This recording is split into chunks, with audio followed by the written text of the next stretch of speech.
આપણે હવે એ રસ્તા પર આવી આવ્યા છીએ જે સંતરોડ સંતરાપુરની વચ્ચે વાડદર ઘંટી આવે ને વાડદર ઘંટીથી સંજેલી તરફ જતો વંદેલીવાળો રસ્તો, જે આપણા મોટા બેનશ્રીએ 2 વર્ષ પહેલાં નાળિયેર ફોડી શ્રી ગણેશ કર્યા હતા અને બોલ્યા હતા કે આ રસ્તો આજથી હાઈવે લાઈન બને છે, આજથી આપણે આનું ઉદ્ઘાટન કરીએ છીએ।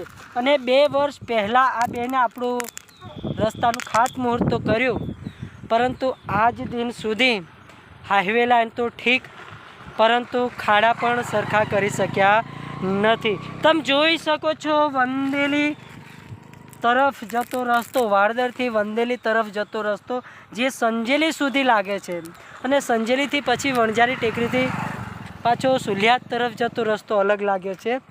આ રસ્તાનું આપણી મોટા બેન શ્રી ગણેશ કર્યા હતા, પરંતુ આજ દિન સુધી અમે અહીંયા આવ્યા છીએ ત્યાં સુધી આ રસ્તાનું ખાતમુહૂર્ત એટલું જ થયું છે। હવે પાછા લગભગ 2027ની અંદર ચૂંટણી આવે છે, એટલે 2-5 મહિનાની અંદર પાછા બેન શ્રી આપણા અહીંયા ખાતમુહૂર્ત કરવા માટે આવશે। કેમ તો કે એમને વોટ બેંક જોઈએ છે, વોટ બેંક જોઈએ છે। લોકોની પરિસ્થિતિ શું છે, લોકોની હાલાકી શું છે, લોકોની માંગણી લાગણી શું છે, એ વિશે કાંઈ પણ બેનશ્રીને મતલબ નથી। તમે જોઈ શકો છો આ ખાડા તમે જોઈ શકો છો, જોઈ શકો છો કાંકરા જોડે છે, બરાબર।